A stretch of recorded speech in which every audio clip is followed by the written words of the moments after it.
All right, so thanks again, everyone, for joining us. The goal of this meeting is, the majority of the meeting will be focusing on the draft affordable housing plan, but I will give an overview of the other materials we have available right now for public comment. But we know we've talked with you about the affordable housing recommendations previously, and so the goal with this conversation is to walk through the recommendations again and get any follow-up thoughts you may have, making sure we've addressed comments that have been brought up previously and whatnot. So we look forward to that discussion. But to get us started, I just want to reiterate, we've got a lot of materials out right now for community review. So obviously we have the draft affordable housing plan, which we're talking about today. We've got a web page for that, as well as a full plan that can be downloaded. And we've also got some draft initial comprehensive plan revisions out. And so what those are draft guiding principles and draft vision statements. And so these, sorry, there's some noise on the line. Might be good to mute if you've just joined.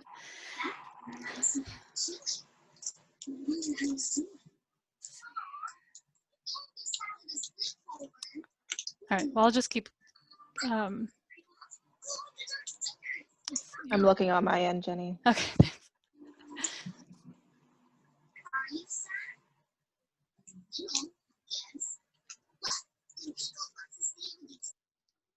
Okay, there we go. All right, sorry about that. So the comprehensive plan revisions we have out now are looking at these sort of high-level sort of guiding statements for the comprehensive plan, and we need to get community input on those before we can move forward and look at specific goals, strategies, actions to go into that plan. So we'll talk about that a bit more in a second, but just know that your input that you gave us previously was a big part in drafting those statements, along with the community input we received in the first round. So just as I mentioned, we've got these materials out for review. If you haven't been already, I hope you have, but if you haven't, please go to the virtual meeting website. You can see the URL here. You can go on your laptop, your computer, your phone. You should be able to access it in any way. There's 3 different stations. You can go to the engagement summary station to view an overview of what we heard in May and June. You can go to the affordable housing plan page or meeting station to look at the draft affordable housing plan. And then there's a comprehensive plan page as well. Similar to our May and June engagement, we have had a series of different events going on this month. We had 4 webinars, 2 focused on the draft affordable housing plan and 2 focused on the draft comprehensive plan revisions. We've also had a series of sort of virtual drop-in conversations where people can come and join us and share their comments with us. There's 1 more of those left tomorrow. And we also have a survey out until December 2nd. And we're encouraging folks to provide comments on the survey or via email, the phone line. We have several different options for community input. We've been sharing all these different activities in a variety of ways, virtual and in person. We've developed a flyer that you can see here, and so we've been working on getting that distributed.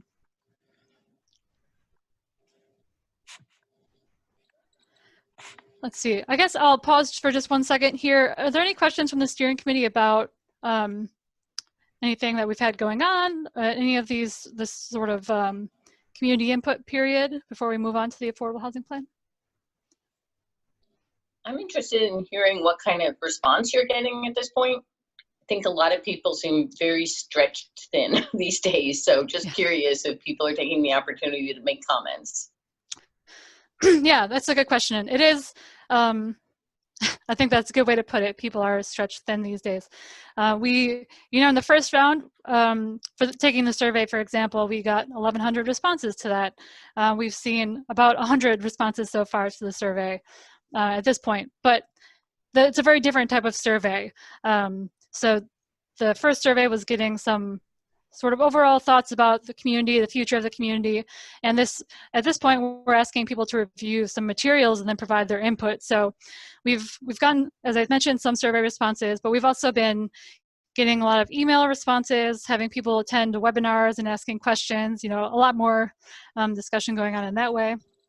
And we've also had some discussions out in the communities. We've been doing some walking through some neighborhoods, providing some materials, working with our peer engagers. We're working with 3 community members, and they're sort of on the ground having these conversations as well. And so we'll be compiling all of that input too as we go. But yeah, in general, I would say we've seen a little less engagement in the ways that we saw in the first round, but some additional engagement in ways we didn't have before. Does that answer your question, Emily? Yes, thank you. Sure. Any other questions before we move on? I would just like to know how many people of color have responded to the survey.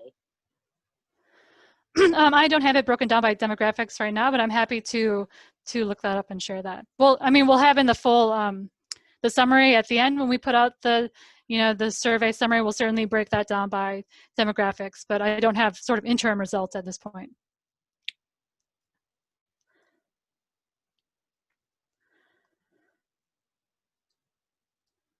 All right. Well, happy to answer any other questions at the end of the conversation today. I'll look to pass it off shortly to Sarah and Philip from HRNA, but I want to note we do, we'll be stopping periodically, and this will be a discussion with all of you. We know we have a lot of other community members on the line tonight too, so we don't intend to stop and take community comments throughout the presentation, but we will, at the end of the meeting, look to any questions from others in attendance. So just wanted to give a heads up about that. With that being said, Sarah, I'm going to stop sharing my screen, and I'll invite, maybe if you want to pull up the presentation.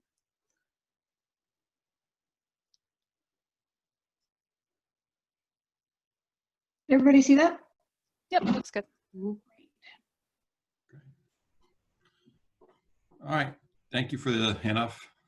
We are going to go through the draft affordable housing plan. For those of you who joined the Planning Commission and Council meeting, this is the same presentation, but we will be having, I hope, a slightly different conversation. So we're going to be going through the recommendations here and trying to explain those in detail. I'm sure some of you have had a chance to read through it. The draft is rather long, 100+ pages. Those of you that haven't, we're going to be trying to be covering this in detail, but really what we want to do is discuss and get feedback on what the recommendations are. Those are really the core of the plan. We recognize there may not always be consensus in this group about those recommendations, but we still want everyone's feedback. We're going to spend as much time as needed to go through those conversations. There's also an opportunity, and Sarah will describe this in greater detail, but to continue to submit written comments. We're going to be taking notes. This is recorded, so we're going to be trying to make sure we capture everything that's presented today. But we recognize we might not always get the full nuance, so written comments are greatly appreciated as it's much easier for us to be certain that we do it. We'll also be attaching all of the written comments to the end of the appendix of the final plan so that everyone is aware of the comments that were received and how those comments were incorporated into the plan. With that, let me hand it off to Sarah as we start to go through the presentation. As Philip said, we want to talk through the recommendations. There are a lot of details. I'm going to skip ahead a little bit here because we've covered a lot of these points. There are a lot of details in the draft plan that we're not going to show on the screen today, but again, we can refer to the full plan as needed. The sort of high-level one-sentence version of each recommendation hasn't changed. In many cases, a lot of them are similar to what you saw the last time we had a meeting with this group. But we provide a lot more detail, including context on how the tool is currently used or how it relates to the level of need in Charlottesville. We talk about more detail about the recommended changes, including important considerations to the design of implementation. We talk about how each recommendation relates to the guiding principles, which I'll talk about again in a minute, but just to reiterate, those are racial equity, regional collaboration, and a comprehensive approach to affordable housing. And we also talk a little bit about the implementation needs, including who would lead and who would be support for the implementation of each of the tools that we talk about. So there's a lot of detail in the plan, more than what we're going to show here today. And what we want to talk about, in particular, those recommended changes and how we see them addressing the needs that we've talked about with this group. So let me back up for a second. As I mentioned, and as we've talked about before, there are 3 guiding principles that really underpin the whole plan, and you'll see those referred to throughout the draft plan. Those are racial equity, regional collaboration, so collaboration particularly within the urban ring, but we're talking about opportunities to collaborate with Albemarle County, with other regional jurisdictions, with UVA, to jointly address affordable housing challenges. And we talk about the need for a comprehensive approach. So thinking not just about using land use or subsidy, but using both, as well as tenants' rights to the extent that the city can advance tenants' rights. We talk about the importance of supporting not just rental affordability, but home ownership and a full ladder of opportunity for housing in Charlottesville. And then the other kind of core, and again, you've seen some of this before, but the other core organizing structure in the plan are these 5 chapters that we've broken the recommendations into. We start with implementation needs. This is slightly different from how we would approach this in some cases, and that's really because a lot of the tools that we make recommendations about, Charlottesville either already has in place in some way or has already considered. And the 2 key types of recommendations that we see really fundamentally changing the way that Charlottesville is approaching affordable housing are the implementation needs. So we're talking about funding, and we're talking about the governance of how affordable housing policies are implemented, how funding decisions get made. So we've put those 2 first, and then we do make a number of recommendations about land use, tenants' rights, and subsidy tools, which this group has talked about now several times. There are over 20 tools that we describe and make recommendations about in the plan, which is a lot, and it can be a little bit difficult to kind of pick out where the key priorities are. We really see the core of the plan as being 3 major initiatives. The first is dedicating $10 million annually to support affordable housing. That can go towards a number of types of programs that are detailed within the subsidy tools, but setting a consistent and aggressive level of funding to support a variety of affordable housing programs in Charlottesville is a major commitment that we are looking for as part of this plan, and that we think that is aligned with the city's goals. The second is building inclusive governance throughout Charlottesville's affordable housing infrastructure. And we'll talk about that in more detail, but what we mean is really thinking about who sets priorities, who makes funding decisions, how the city staff works with developers, works with nonprofits, and how decisions get made, not just within the city, but throughout various organizations working in affordable housing in Charlottesville. And we'll talk about that, I think, in a little bit more detail. The third is to adopt progressive and inclusionary zoning reforms. A lot of that is the land use tools that we've been talking about, but we see that as the third pillar to this sort of 3 major initiatives that together really form a strong commitment to not just affordable but equitable housing in Charlottesville. I'm going to pause there for discussion. What do people think about these 3 initiatives, and does that feel like it captures the core ideas that we've been working on as a group?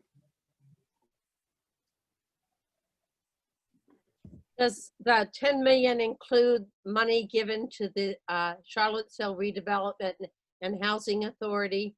Yes, yes it does. Well, that doesn't seem like very much, because that swallows up most of the money. There is a significant commitment of funding that has already been made to CRHA over the next few years, and you're right that is a major undertaking. One thing that we're trying to do through this recommendation is to capture the full amount of the funding that the city has been and is continuing to provide for a range of affordable housing programs. So we do feel it's important to include that under this umbrella. I don't know, Philip, if you want to talk about the amount of funding in more Well, the detail. amount of money seems really very little when you add Charlottesville Redevelopment and Housing Authority. How many millions of dollars are they going to spend? 6 or 7? I do want to clarify because I want to make sure that I heard your question and answered it correctly. It includes money that the city is committing to CRHA projects, but not money that is being spent by CRHA from other funding sources. Okay, but how much is the city committed to CRHA? So CRHA has not made a specific request on the level of funding. That's one of the recommendations, that there's be an agreement on what that funding level is. So the city is still waiting for that request. We were recommending $10 million annually. That would include the CRHA funding. Well, when CRHA makes it, they'll make a sizable dent in that 10 million. That is correct. There'll be very little bit money left over for the Affordable Housing Trust. What is your stand on the Affordable Housing Trust? The rate on the Affordable Housing Trust is $10 million annually. So CRHA will make a request on this. That is correct. It should not consume the entire $10 million. We can't say what their request is going to be. We can look at how many units they have left to redevelop. We can look at what average subsidy per unit has been, and we have done that analysis, and we came to 10 million. That's part of how we came to $10 million. I think what I'm hearing you say is you're recommending $10 million exclusive of CRHA commitment, or what? Yes. Like, Yes. okay. And I'm just going to say that we have to be realistic. Yeah, I have one comment. Yep, go ahead. People spoke to me downtown, wondered where the 10 million came from, whether or not, in light of COVID, whether this is too much to invest, whether or not it's possible, and whether it will be adjusted when the actual budget, realistic budget, is presented. And where did the 10 million come from? Was that given to you, or was it just what you thought was appropriate? Or, so that's kind of the question they would like to know. So maybe we should jump To funding. to funding. We have a series of slides that talk about this question. This is funding. We put it as the first priority issue because we thought it would be get the most feedback. You got it. And we think it is a critical issue. A strong, reoccurring financial commitment to addressing housing in Charlottesville is key to the city making progress on this issue. So I'm going to go through a couple slides here. I think they'll address some of your questions. I imagine they're going to raise some additional questions, and we're going to talk some more. And we're going to talk some more, and you all can also make recommendations. You don't have to, like, this is a draft plan, not a final plan. So the scale is set at $10 million per year. This is what we're recommending. We think this can have impact between 3,500 and 4,000 households over the next 10 years. So we're talking about $100 million over the next 10 years. We think consistency is key here, having a expected level of impact. One, so the city can build its systems and lay plans around this. Also, so the nonprofit partners, CRHA, the entire ecosystem, affordable housing can build and scale up the capacity to deploy this money effectively, knowing the level of funding and knowing support that's going to be, let partner organizations prepare for it. The next issue we make a recommendation here is about the targeting. We look at the housing needs assessment that was conducted previously. We also, frankly, got the feedback from this advisory group and others in the community, and recommended that 40% recommended income targeting that really skews towards lower income households. So 40% of fundings to households at 30% of area median income or lower. And area median income, think around $22,000 a year for a household of 4. Is that right? Household of 4, yeah. 40% to 60% area median income, and 20% to 80% area median income and below. So this doesn't mean you could not, in an individual year, you could not dedicate more funding towards the lower income levels. This is 30 and below, 60 and below, 80 and below. So it has the ability, but it gives a breakout of income targeting to start with. The next key recommendation in this space is really about clearly identifying overall expenditures. So the city does, there's tax abatement programs that are locally done. There's a lot of funding that's going out through single family, through public housing redevelopment, really making sure that all those programs are clearly described. who they're serving, the impact and beneficiaries, the cost per unit, and to the point here that the beneficiaries are disaggregated both on neighborhood, race, and income level, so we can understand, is this really addressing the racial equity goals and social justice goals that Charlottesville's put forward. Next slide. So how do we get to 10 million? Well, we looked at it from several different directions. One, we looked at it from what has Charlottesville been spending? How has that fit within its larger budget? And you'll see more details on this in the plan about what on this plan. But at a core level, you look at what Charlottesville has been. Charlottesville has ramped up its spending on affordable housing in recent years, averaging around $8 million a year. We're looking to make that an ongoing and stable commitment so that even in years like with economic downturns like COVID, because there will be economic downturns over the next, currently and over the next decade, that's a consistent level of funding because the need is not going to go away. And that there's some increase in the level of funding. So there is an increase in funding in here, as well as a commitment to sustaining the higher level of investment in affordable housing that's occurred in recent years. We're also suggesting that the $10 million include a commitment towards administrative expenses. And we will talk about this more on the capacity side, but Charlottesville is undertaking a significant amount of affordable housing programs and efforts, more commensurate to a larger city, and has some investments to build out its infrastructure on the local government side to make sure it can administer these programs effectively. And frankly, the administrative capacity of the nonprofit and community partners that are actually running some of these programs. So we're suggesting that 10% of what any housing trust fund be dedicated towards administrative costs. So that leaves you with about $9 million for capital or programs and about $1 million for administrative from the $10 million annual fund.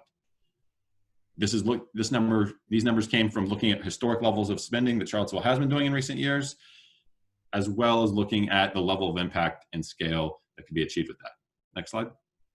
Philip, before we jump, can I ask a question on that? No, I'd like to get through these slides and then I'd have the questions. Okay. They're all related to each other. Fair enough. So this gets a little bit more into the AMI and the level of funding piece here. We talked about income targeting, but this is really just laying out the different levels of income. The other requirement that we're talking about here is community representation. So anyone who receives funding from the Housing Trust Fund would have requirements to actually represent two related but very much distinct requirements. One is to have representation that is representative of Charlottesville demographically. The other is to have representation of those that are participating in the housing programs. So if you were running a down payment assistance program and you were getting funding, you would need representation amongst your board or your senior leadership of those who had actually participated in a down payment system. So there is an understanding of actually participate in the program. This would be something that would really be looked to be reflected in the scoring process. The final point, and it's actually not on the slide, and that's my fault, is we look for maximizing period of affordability. So for rental housing, 99 years. For ownership, ongoing affordability, either through repayment of funds or sale to other households at the similar income level. I think that's the last slide on the funding. I know I went through, yep, that's the last slide. So I know there was a question there. I apologize for cutting it off. Want to go back to that question? No problem, Philip. So I wanted to bring a little more nuance to the $10 million question, just to make sure that I'm understanding it properly when I look at the plan and that we're all talking about the same thing. So the 10 million, as you already identifies 10%, 1 million for administrative costs on an annual basis. And then when I look through, I know that in many of the particular interventions, there's not really a specified amount of money suggested. It's just a kind of like a cost per unit or something along those lines, which I understand. But there are, I think I captured 3 different places where there were recommendations for funding. So for example, in property tax relief, it was recommended 2 million. For emergency rental assistance, it was 1 million. And then under the city voucher program, in basically maintaining its current commitment, which I'm going to round up to $1 million just for simplicity's sake for the moment, because I think it's around 900,000, but I'm going to round it up to $1 million. So if you take the 1 million administrative plus the 2 million for property tax relief, plus the 1 million for the housing vouchers, plus 1 million for emergency rental assistance, that leaves, that's 5 of the 10 million. And so 5 million is left over effectively for sort of capital and preservation work, capital projects and preservation work, which includes Friendship Court, includes public housing, and then any other sort of new endeavors, community land trusts, etc. I want to make sure, did I read that properly? That's the first question. I think some of those numbers may move up and down some, but generally, I don't want to quibble with I don't think that the exact numbers are your point. So yes, in concept, yes.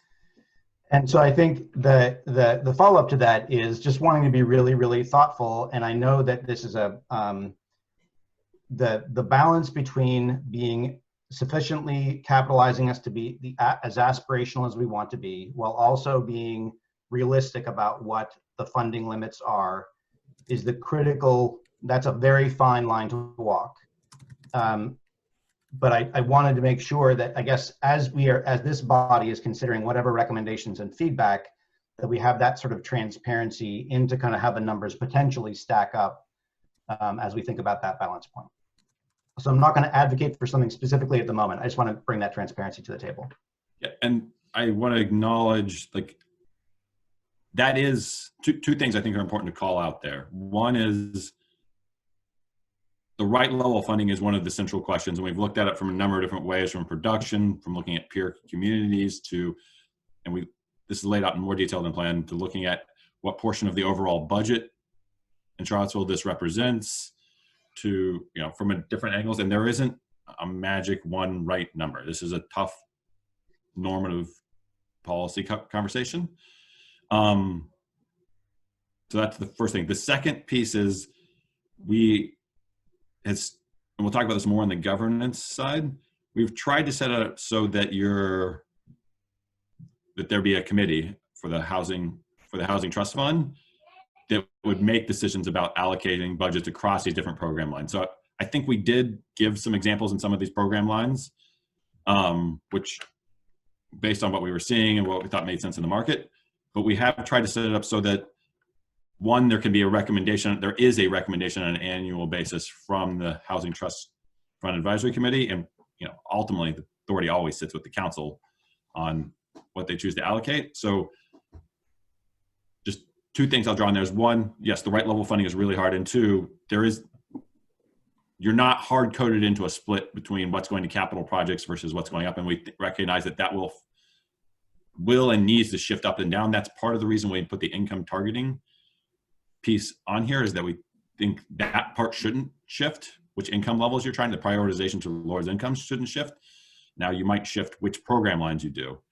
I think one of the other pieces of feedback we've also heard, and interested we'll end up hearing in this conversation, is that there might need to be some commitments about ownership versus rental, and how we want to balance overall commitment between ownership versus rental.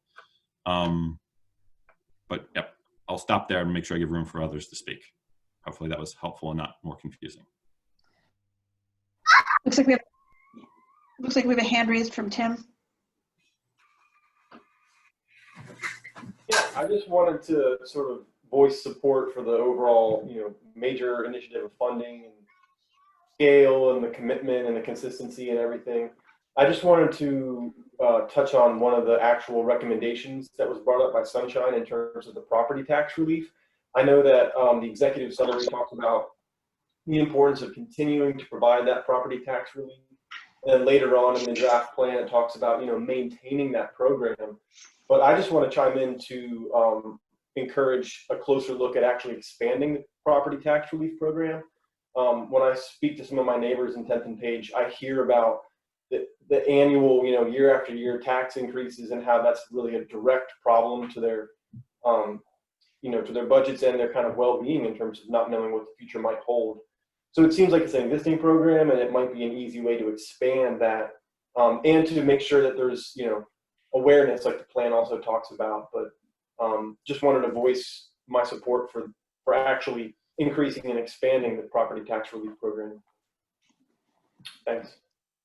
that's helpful. I want to ask a quick follow-up on that. On the expansion, there's both expanding who's eligible and the level of support. And I think I hear you saying at least on the making sure the level of support expands as the need expands. I think that generally makes sense, and I'm not really well educated or experienced enough to know numbers and breakdowns. I'm coming at this from a tree commission representative perspective.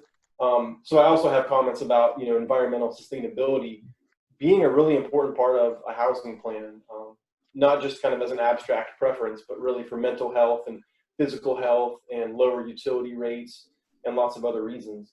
But just in general, I would say whether it's lowering thresholds to enter that property tax relief program or strengthening the actual subsidy or the benefit of it, you know, maybe the answer can be both. Got it. This is Emily.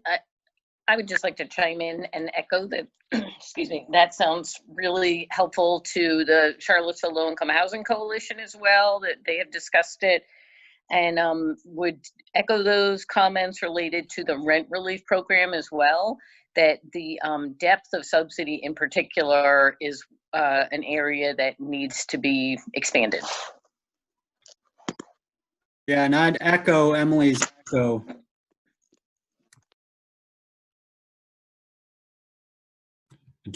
Just to repeat back, because I know you'll give me additional written comments, and some of you already have, but I'm going to repeat back because I want to make sure things right. So on the rental relief, making sure that when you say the depth, making sure that there is really sufficient funding going to each household that is eligible to actually put them in a sustainable situation. Yes, to prevent the displacement. Thanks. Other comments on funding. We've talked a fair amount about funding amounts, but I would be shocked if nobody has an opinion about the income targeting. Does everyone think we got it right? We feel pretty good about it, but usually we get poked on this at least a little whenever you have this conversation, because this is another question where there's no perfect answer. Philip, we also have a question from the public Q&A just asking about the 10% of cost for admin and what goes into that. It sounds like a high number. It is a pretty standard number. Just to talk about some of the things that go on here. So you have to actually write up and design the program, the rules for the program. Then you have to run a request for proposal process. You have to select organizations to do this. Then you have to be involved in the monitoring of the programs for develop. So there are certainly steps that can be made, and there might be ways, efficiencies, and ability to take more of that money and shift it actually over into the organizations, the nonprofit organizations. But a fair amount of it is taken by running the program. You do see examples where people cut it down to 5%. You also see a lot of mismanagement issues in those situations, but even if you cut it down to 5%, and maybe that, you know, someone will make that recommendation, it's not that it doesn't matter because all money matters for this, but it's still like, that's the absolute lowest you'll see anywhere. And we wouldn't recommend going that threadbare. If you're going to go that thin, then you're going to need to administer fewer programs. You're just going to have to not run so many different programs if you're going to have a lower admin cost.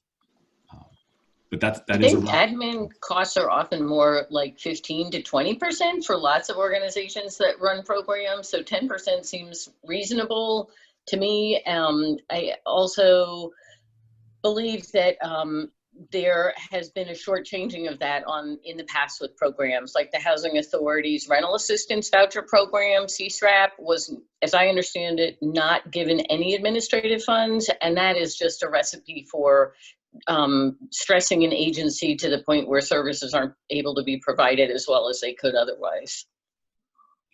Well put, in a helpful example. I do respect the question though, because we want every dollar, as much of it as possible, to end up directly assisting folks. So I don't recognize the goal there, just it does take work to do this. Philip, this is Chip with the Planning District Commission. Yeah, great question. You always try to cut it as close, but I think 10% is a great standard. I know that's what HUD's home program allows, is 10%. I know that the rental relief mortgage program that we just administered for the state was 15%. I don't think it can be done for less than 10, not adequately.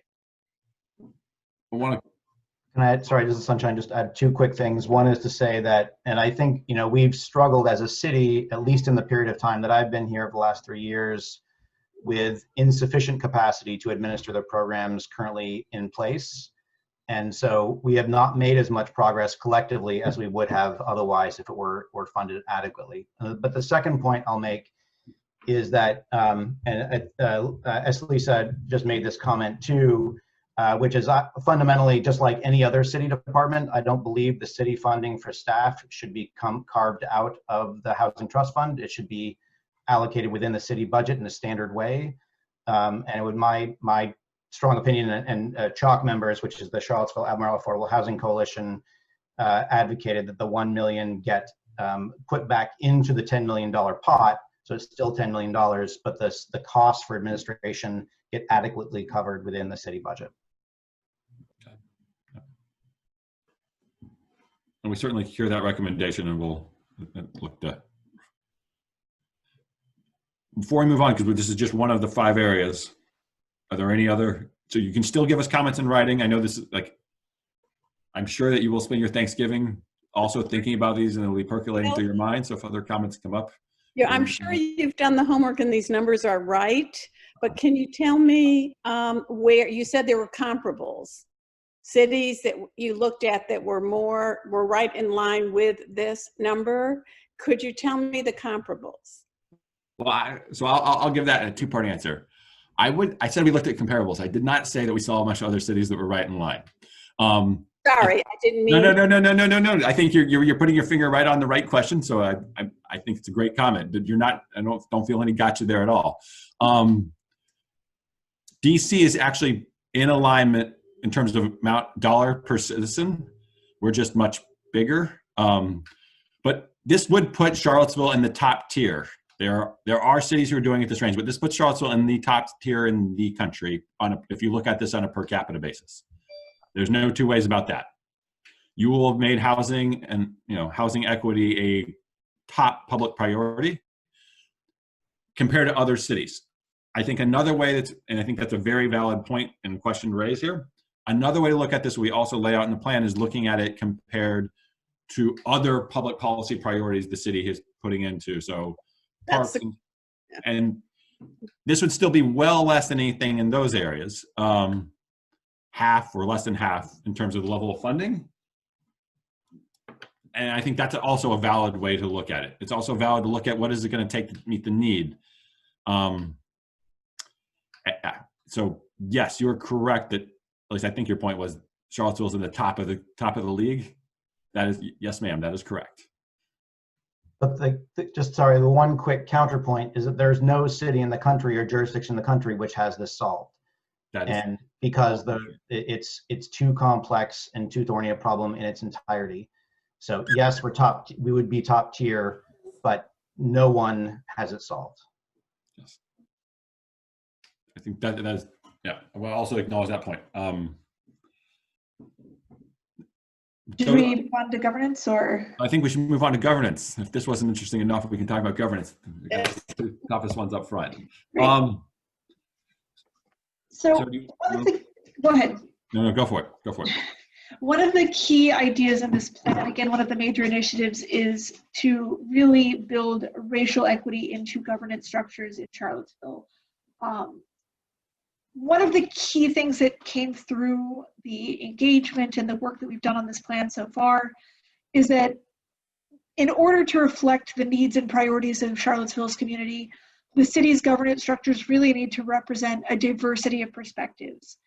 One of the most stark places where we saw that was in the public survey. So when we asked if homeownership was a critical issue in Charlottesville, and we disaggregated our responses by race, what we found is that among Black respondents and Latinx respondents, about 3/4 of respondents thought that homeownership was a critical issue.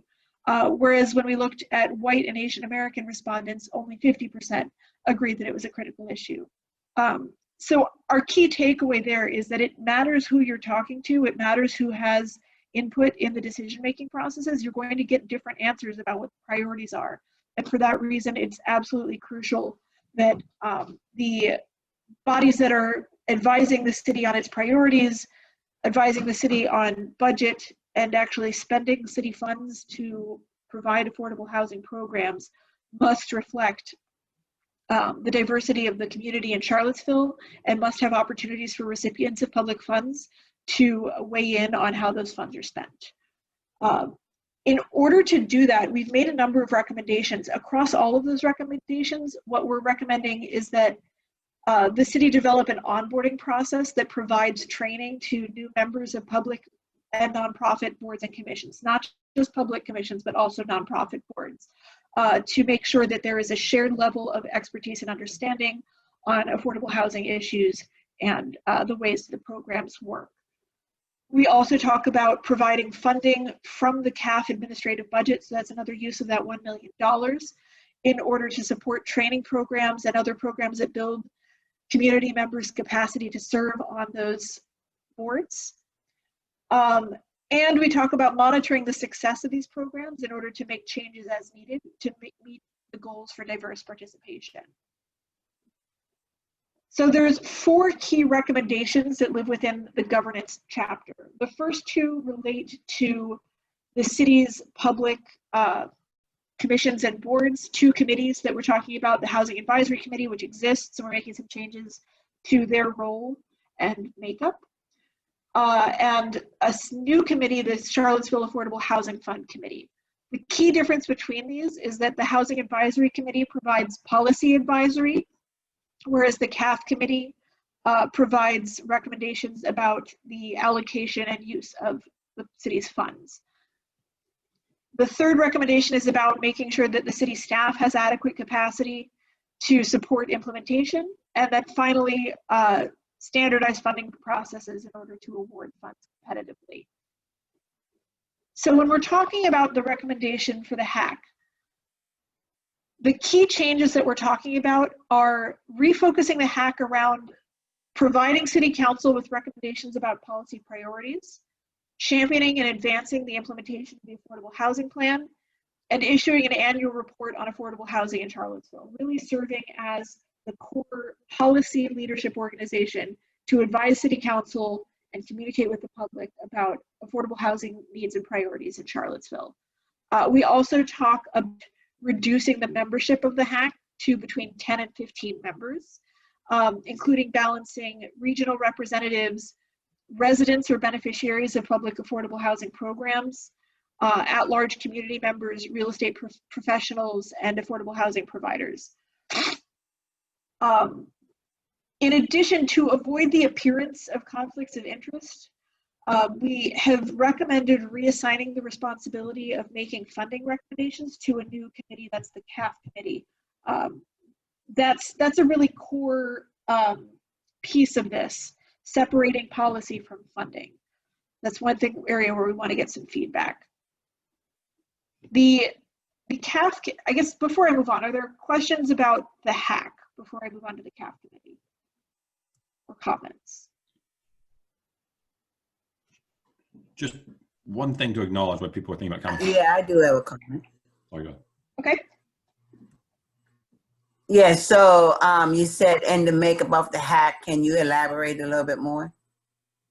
Yes. So we've got a list here on the right-hand side. I don't know if you can see the screen, but we've recommended reducing the membership from about 21 members currently to 10 to 15, and balancing not just providers of affordable housing programs, but real estate professionals, which they also have on the HAC currently, as well as at-large community members, residents of affordable housing or beneficiaries of affordable housing programs, such as the recipient of a down payment assistance program, and regional representatives who they already have on the HAC, but they don't currently vote. So we recommend making regional representatives voting members. Does that answer your question, Joy? Yeah, I figure out the rest.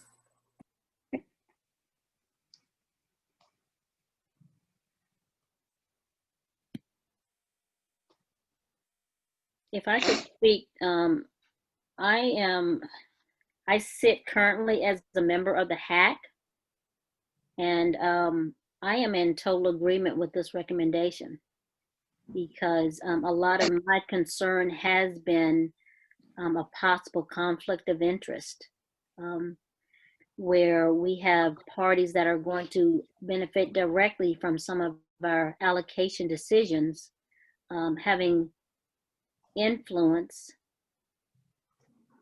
on some of those decisions, and whether or not they're sitting at the table at the same time that we're discussing allocation is irrelevant because they have participated in the HAC at some point. So their influence still remains in the room, their connection still remains in the room during those allocation conversations, even if they're not at the table at the same time. So I am definitely in support of the reconfiguration of the HAC.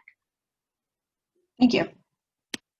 I ask this questions because whenever you reconfigure things, it's usually a low-income representation that get affected. That is why I asked the question. Sure.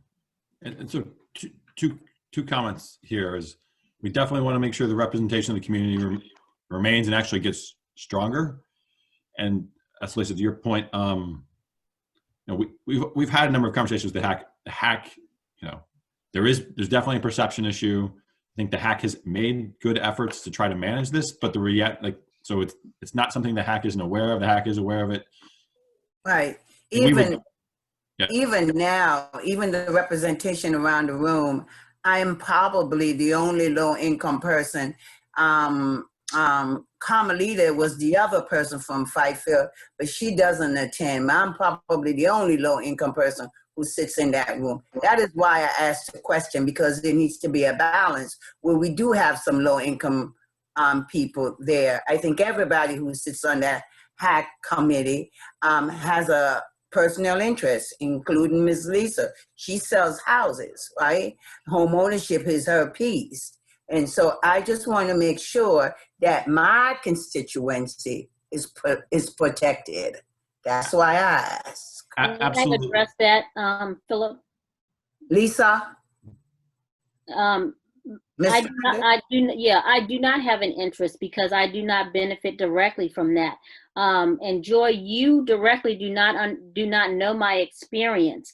I come from an experience as a single mother. To have a debate. I didn't ask the question. Wait a minute. I gave you the privilege, and I didn't interrupt you. You do not know my experience. You're right. I apologize. You do not know my experience. I come with a professional credentials as a real estate representative, but I also come as a single mother who has gone through homelessness, who understands the value of having a decent and secure place. So please do not assume that you can speak from my experience that I bring to the board. I was not speaking for your experience. So I was I just have never benefited of my experience that whenever anything gets, excuse me, can I finish? Because she finished hers. I was only saying that anytime things get redone, and it was just a statement to make absolutely sure that low-income residents' interest is protected on this. If I have spoken out of turn towards you, I apologize, but I am speaking for the folks who always get left out. I am an African American, I am a woman, and I have come from a low income. So I represent a lot of the individuals whom we are speaking about. Simply because I have had the ability to lift myself out of that does not mean that I do not recognize from where I have come. So please do not seek to judge me. And on this recommendation, it does say residential recipients. They have addressed that. Now, how many, I don't know, but they have addressed that. So thank you both. This is helpful. It is, and gets to actually one of the core challenges, whatever we do, is like we need both expertise on the technical side and expertise in the lived experience. And so we are trying to reflect that in this structure while also addressing the challenge about conflict of interest. And conflict of interest is a real challenge because we want advice from folks with direct experience, and folks with direct experience either have or can be perceived as having a conflict. And so we've tried to lay that out. We also wrote a conflict of interest, a draft policy, similar to something we used in another community. I know most of you do not want to spend your time reading that, but we would welcome anyone who chooses to read it and comment on it, because conflict of interest policies are hard to get right in a way that includes your expertise without creating even a perception of a conflict. And perception is sometimes more important than reality. But I appreciate this. We'll go to the next slide. Yeah, so what we're recommending is that, and again, this group has seen an earlier version of this recommendation, but we're recommending the creation of a new committee, the CAHF committee, that would be responsible for providing City Council with recommendations about how to use the affordable housing funds. And so that gets to the question that we were talking about earlier about the use of that $10 million, the use of funding. Every year, as part of the city's budgeting process, the board would make recommendations, or the committee would make recommendations about how to allocate funds to different programs that the city has in operation. We recommend that this group would be comprised of equal representation from providers and advocates for affordable housing residents, low-income residents, and beneficiaries of the city's affordable housing programs, and city staff. And again, that's really in an effort to make sure that those voices have equal weight in advising City Council.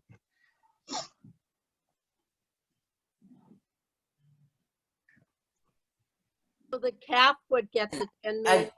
Again, what I was saying. I'm sorry, one question at a time. Pastor Emery, can you just repeat your question real quick? So the CAHF would get the $10 million. They don't get the CAHF, sorry. I misspoke. The $10 million includes the property tax relief as well as the funds that would go to the CAHF. So the portion that's not set aside for tax relief would be the funding allocated to the CAHF, yes. And the CAHF would make the distribution recommendations. Now, it still goes to council to make a final decision, but the idea here is that you're pulling together your advocates, your housing providers and advocates, your residents and beneficiaries, so the low-income communities represented at this table, equal status to any other group, and city staff. So there's a forum for all three of these groups to have a conversation about what the recommendations would be and bring that set of recommendations to council. That doesn't mean that someone might go in front of council and say, I don't think these are good recommendations, but these would be the official recommendations. It would still be an open council session. So the CAHF would get about $8 million? Yes. Roughly. Okay. Joy, Joy, I'm sorry, I know you had a question as well.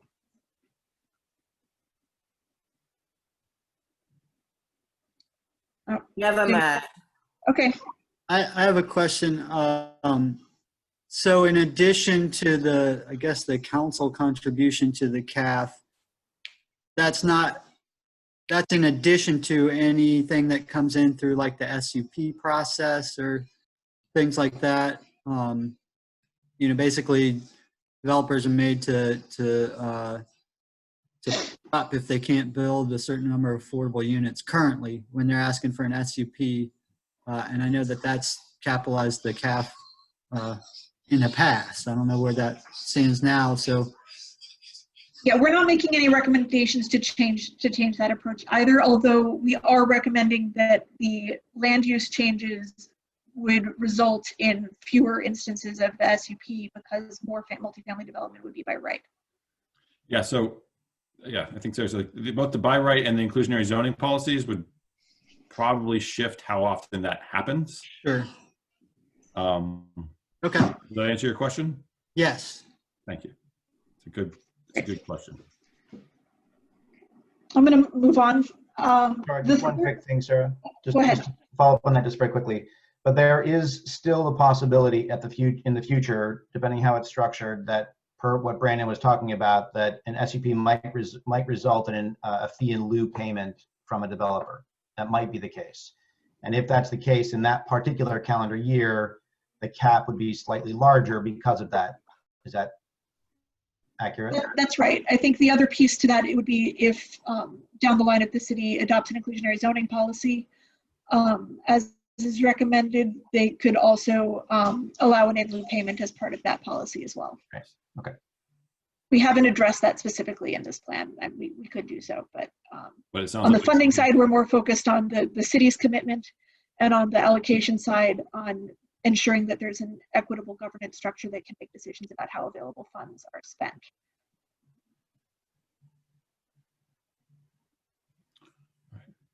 Since we're behind, we should keep moving. Yeah.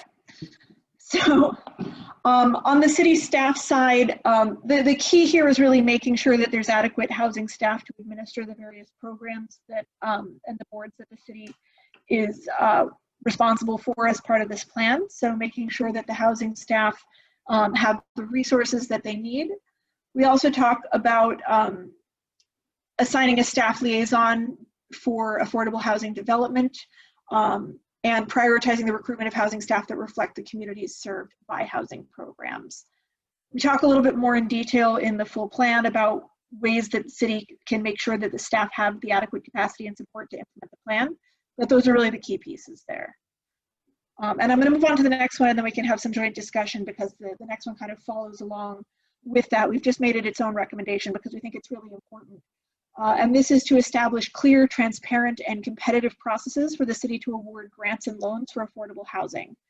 So this means setting project-level scoring criteria and target funding amounts in collaboration with the CAHF committee, and using a competitive request for proposals process to award funds. So again, we're talking about the city staff working with the CAHF committee to competitively score projects and review applications and decide, make funding decisions in a way that makes sure that public funds are used efficiently and directed to the areas with the greatest impact. Any final questions on governance before we move on to the land use tools? Can I ask a question? Yeah, sure. So within this, are we looking for, what about the measurables? When we give funding, how are we measuring success and the demographics that are tied to the funding when we give out the funds? Yeah, one of the things that we're talking about is setting targets for things like diversity of representation within the organization, but also how the nonprofit, for instance, in the case of a nonprofit that was getting funds to institute an affordable housing program, setting goals for the community members that program would reach, and making sure that it's designing a program that would minimize barriers to access for all residents, and support equitable outcomes. Right, I understand that, but the specific measurables. In terms of measuring those things, yes, I think. Because what I want to address is that in the past, the city has delved out an enormous amount of money in the under the eyes of affordable housing. But where's the tracking? Who has benefited? How many? Breaking down the demographics of who has truly benefited, being able to account for the money, for lack of a better term, follow the money. Where is it at? Who's using it? Who's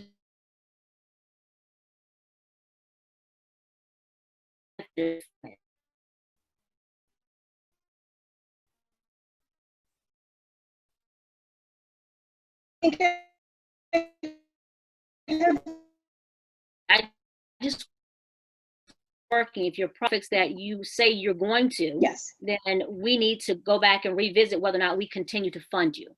Exactly right. I think there's two places where I would answer that question, and if we're not adequately addressing it in the draft, then you let us know and we need to look at readdressing it. But the first place, exactly as you said, that competitive scoring process needs to ask for a track record and say, if we've awarded you funds previously and we've asked you to meet these targets and you haven't done it, then we need to talk about, if we're going to award you funds again, how you're going to meet those this time, or otherwise having a feedback process for that to influence subsequent rounds of funding approvals.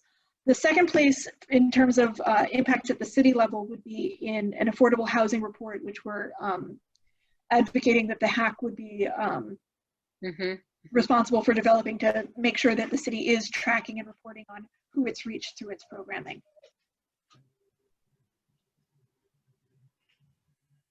But we very much want to make sure the data is clear on how many units at what income level and who they're being occupied by, respecting, you know, household and anonymity, but anonymity. That was a hard time there. But otherwise, yes, that's very much, and that's something that's been consistent. Frankly, it's been a consistent request from elected officials, staff, and from the nonprofits. Like, just let's be clear on what the standards are. So I think everyone says they not want it. very general. I mean, I think that we can say that and then be general, receive general information.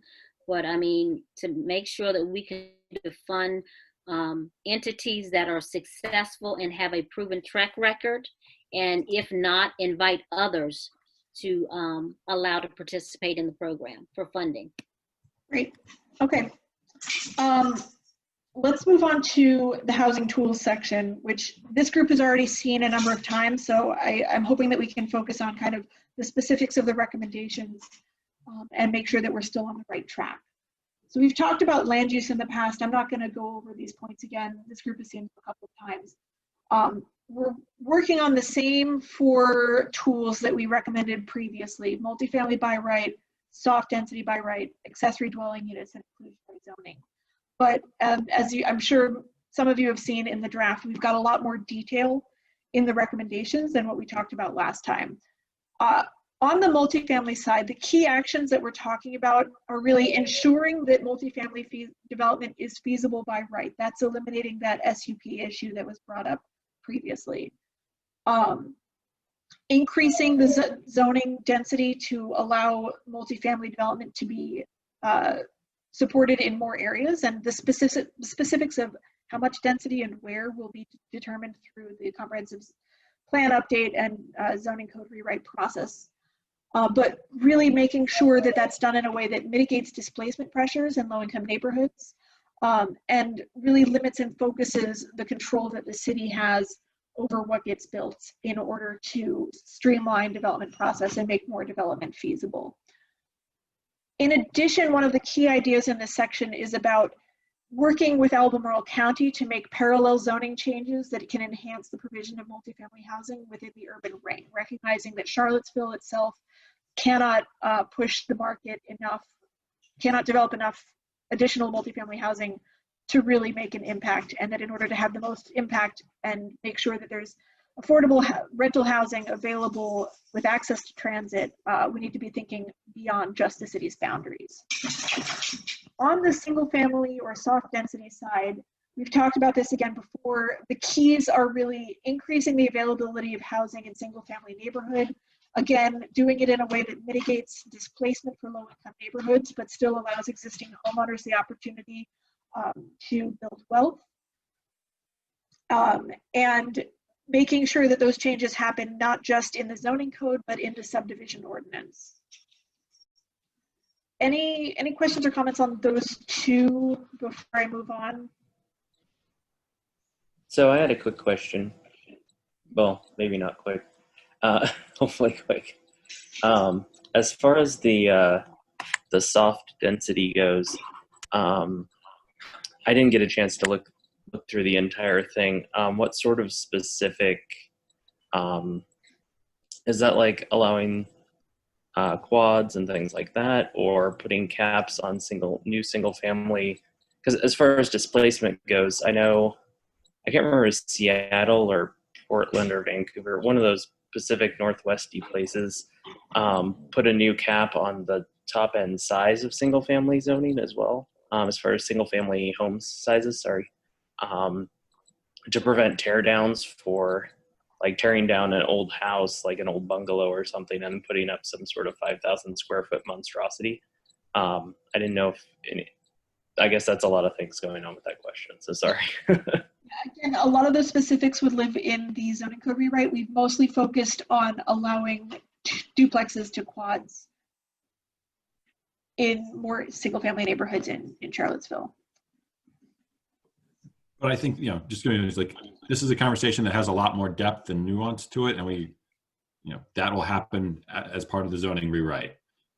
So we did not make a recommendation on putting a cap to prevent teardowns, but that's the kind, we certainly have left the door open in the zoning code rewrite for that to come up and become a recommendation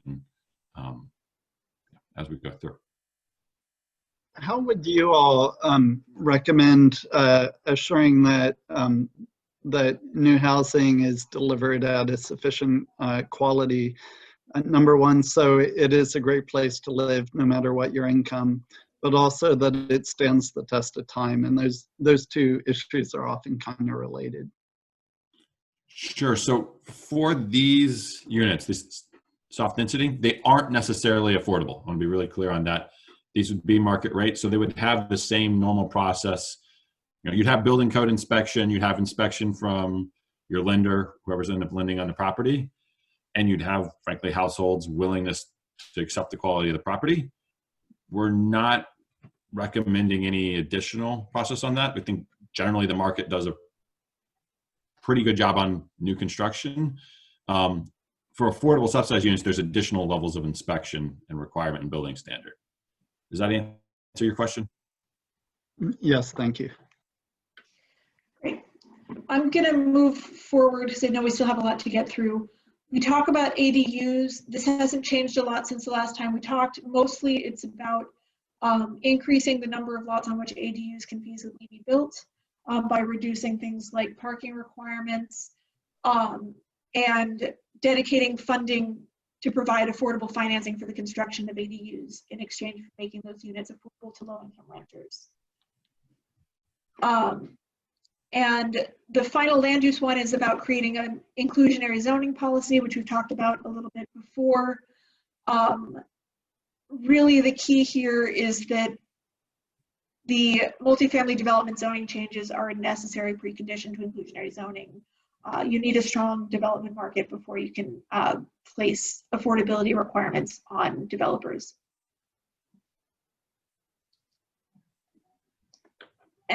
Any other comments on land use? Comments about inclusionary zoning? Yeah, so what hurdles are there? Okay, so say you get your zoning changes and then you want to implement an inclusionary zoning. Is this sort of an ad hoc inclusionary zoning, or is this something that you're going to need permission from the state? The city has, the state passed enabling legislation earlier this year that would allow the city to adopt a mandatory policy. Yes, cool. I'm sorry. No, it's a shift, and it's a little more complicated in Charlottesville, but you all are placed, you can have a mandatory policy. Our recommendation, we try to say, I think we say this more clearly in the final plan or the draft plan, is this is, and Sarah was laying it, like this is connected to your by right multifamily. However you're changing by right, this should also be part of the conversation because you're giving more ability to develop and making that process easier. And in exchange for that, you're setting a pretty standard and clear set of expectations about level of affordability. The developer knows going in what the affordability requirements are going to be, and they can make that, they can do the math if they're good at being a developer about how they're purchasing the land and what the construction costs are, and they're not having a negotiation on a transaction by transaction basis. So like it's 10% of the units at 60% of area median income, or something along those lines, and they know and can plan for it. Great. Okay. We're running low on time. I think we should move forward to subsidy and maybe come back to tenants' rights if we have an opportunity to do so. Does that sound all right? That sounds good. We wanted to start with a conversation about home ownership because one of the comments that we've heard a few times, including from people on this call, is that there needs to be more of an emphasis on home ownership. We have, in talking about subsidy, I mean, we feel that homeownership is absolutely a priority and a necessary recommendation or a necessary priority for the city to support in order particularly to meet its racial equity commitments and goals. There are 4 key tools that we have highlighted that relate to affordable homeownership, but wanted to make sure that we had an opportunity to talk about where people see the opportunity to get stronger on homeownership. We've heard recommendations about other tools. We've heard about just the income levels being served, and want to make sure we open it up and hear some of that. Any comments or feedback on these points here? If there aren't any, we'll talk about them in more detail, but want to just give room for comment up front. Why wouldn't you go over them first and then allow us to elaborate after you've gone over your points? Sure. I'll start with it. So there's the down payment assistance and shared equity ownership. So this is about increasing the level of funding that's available to support potential homeowners, and both the amount of funding made available overall and the depth of the funding for each household, so that we can serve deeper levels of affordability. And frankly, the current level of subsidy is often insufficient given housing prices in Charlottesville. It's about a step for the affordability restriction. The expectation is that the recommendation is that any down payment assistance, so down payment assistance is public funding that is loaned or granted into when a home is purchased to reduce the price of the house, and also make up for the fact that not all households have the ability to access wealth and come up with a down payment. So both equity and affordability benefit. Recommendation here is that all down payment assistance would be loaned, and there would be no payment on the loan. It'd be zero interest, and there'd be no monthly payments on it. But when the household either came to sell their house or move out otherwise, then the money would either be repaid in full so they can benefit another household, or the house would be sold to another household that is income eligible. So a household under 80% of the area median income. So they could, either the money is recycled or the house is sold at a lower price to another household who is income eligible. The household who bought the house with down payment assistance gets all of the equity and appreciation they've built up in the house, the same as any other homeowner. But the down payment assistance that comes from the public sector is not a grant. It's a loan that has to be repaid. That is the structure for there. The single family infill, this is really about building, as Sarah mentioned, this is about building single family housing where there's opportunities to infill. So, subdivisions still sometimes get built in Charlottesville. There's also smaller lots where there's opportunities to do single family houses or accessory dwelling units, or even some of the soft density we talked about. This is about making funding available to make sure some of that development is actually affordable, that it's not all just market rate. Owner-occupied rehabilitation is about providing low and moderate income existing homeowners with funding to help them make repairs on their homes and help them be able to stay and remain in their homes. The recommendation here is to increase both the level of funding and the depth of funding, so make more significant repairs on homes. So they're talking about fixing roofs, upgrading major systems, so the homes, if it was, I think we set the cutoff at around $20,000. If it was a repair of more than $20,000, we're making a recommendation that it be a loan. Same point is zero interest, no payments on it, but when the house is sold, that money is either recycled to help another household, or the house is sold at a discount to someone who's income eligible. The final recommendations on property tax relief, we're recommending the city sustain its existing property tax relief program so that it can continue to benefit low and moderate incomes, and make sure that it's dedicating the funding necessary to sustain that over time. I went through that quickly, but happy to talk. I know I saw a couple questions pop up, but popped up on my screen so quickly that I couldn't read them. I'm not sure if there are questions or comments, but happy to address them. I think there's a question from Carl. That's the first one I see. I know that recognition rate used to is still limited.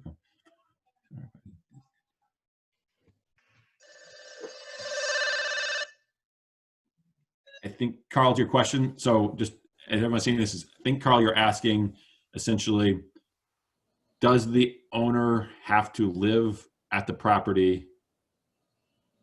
Yeah. Yeah, and I'm sorry, I put that in the chat because I knew you guys wanted to skip ahead. No, sure, no, it's fair, and we don't want to do this. We are not making that a requirement. Just to clarify, I think the intention is that if a property is being rented to a tenant, that it could also be rented, if there were a second unit, that unit could also be rented to a second tenant. Okay. And I guess my fear with that is one of the nice things about ADUs is that, you know, you don't get a landlord who buys up a bunch of properties and then tries to maximize how many other rental units he can throw on there. Instead, you're kind of building wealth through the residents who currently live on the site. Does that make any sense? Anyway, I'll leave that there. I know you guys want to move on, but that was That's a helpful comment and noted, and I think a fair public policy goal and point.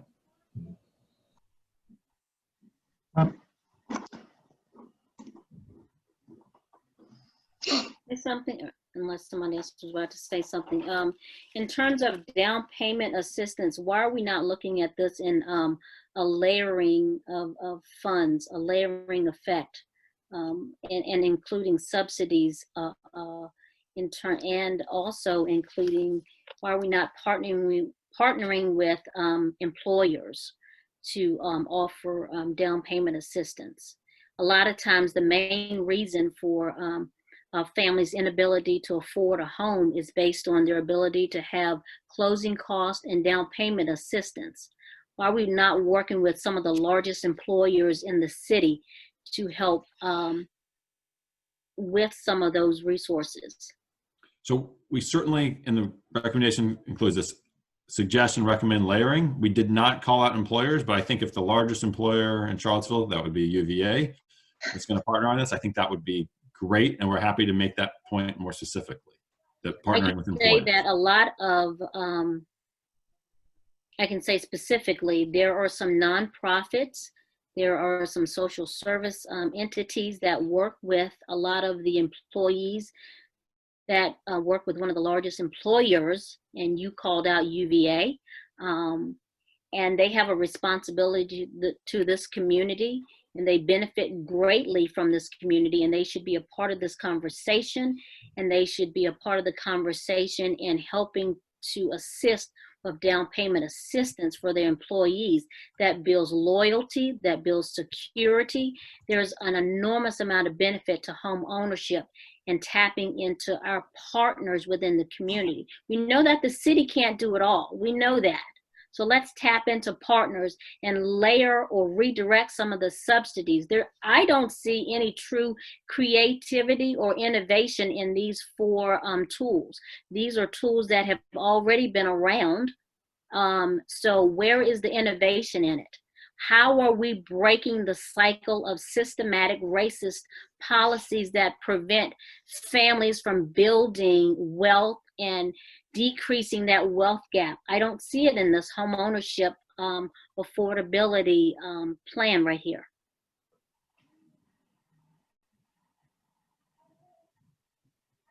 So I am looking for a response. Comment? Could I make one comment, Philip? Yep.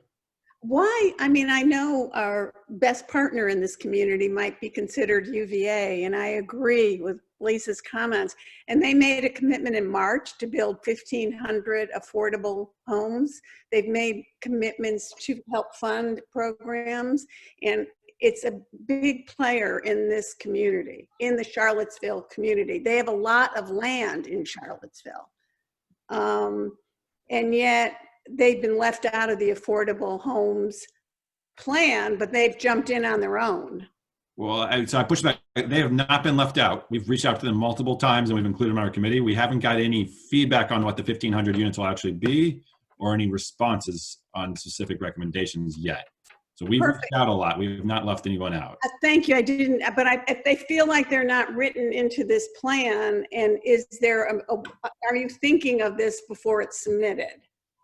You've called out, I'm sorry, go ahead. No, go ahead, Sarah.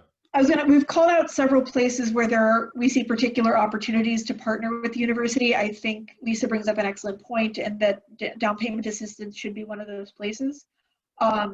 Because of the lack of specificity of what the university is envisioning doing, we haven't been able to get more specific about that. But we talk about opportunities to jointly fund development of new housing, things like that. I think that we need to be innovative and we need to be the leaders, and we need to stop waiting on the side for someone else to tell us what they're going to do. They have benefited greatly from this community, and they need to be specifically called out. And they're not the only ones, but they are one of the largest ones. I think that we give them grace a lot of times when we look as though we're not expecting anything from them. So I think that as the largest beneficiary of a lot of things that goes on within this community, the city community, we need to call them out specifically. And I think that speaks to Susan's point that we don't feel that they are truly written into this plan. That's a helpful feedback. I want to go back to the comment about more innovative solutions. There are tools we worked on in other communities we did not include in here, a couple different types. One is more innovative mortgage products that start to change how servicing works so that there is, well, there's a couple different, I know we have no time left, but I'm going to do this anyway because I want to make sure I respond to the question because I think it's a really important question. There's a couple different products. One, products that change standard 30-year mortgage products, conventional for Fannie Mae, Freddie Mac backed products or FHA products are fine products, but they don't serve everyone in the market. And so there are other mortgage products that either state housing finance agencies can make or sometimes nonprofit CDFIs, other organizations can create.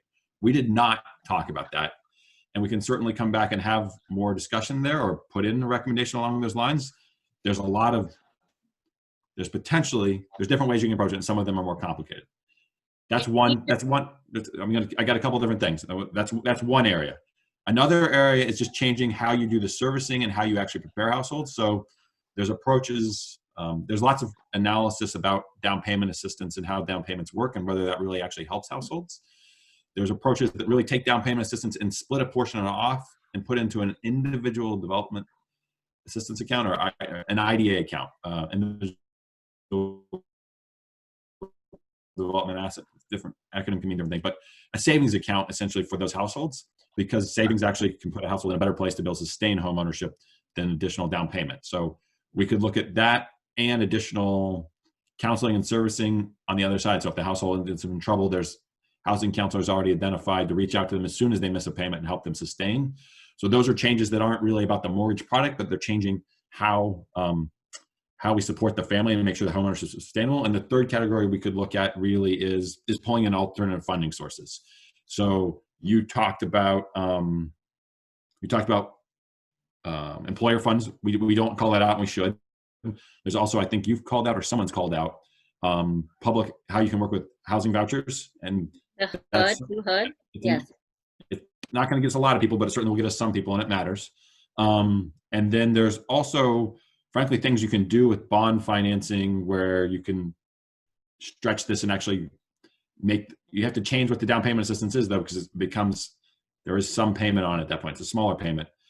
It's another funding source you can bring up. So we can make additional recommendations. We tried to not make this messier, frankly, because we already made a lot of recommendations, but I hear you that we missed the mark. And we should be always looking through a lens of racial equity, and this is not going to get us there. And we're trying to decrease the wealth gap. I mean, this city has a huge problem with inequality, and hopefully you've studied the history of this city and how the segregation, the redlining. And when you say redevelopment, I mean, that sends up trauma to a lot of African Americans. So let's not relive or redo the same steps, because let's be innovative. Let's go for the stars. And, if they pull back and say, hey, we can't do this, at least we put it forward. And we didn't come in with the minimum or just continuing the same of what has always been. Because this is what I see this as.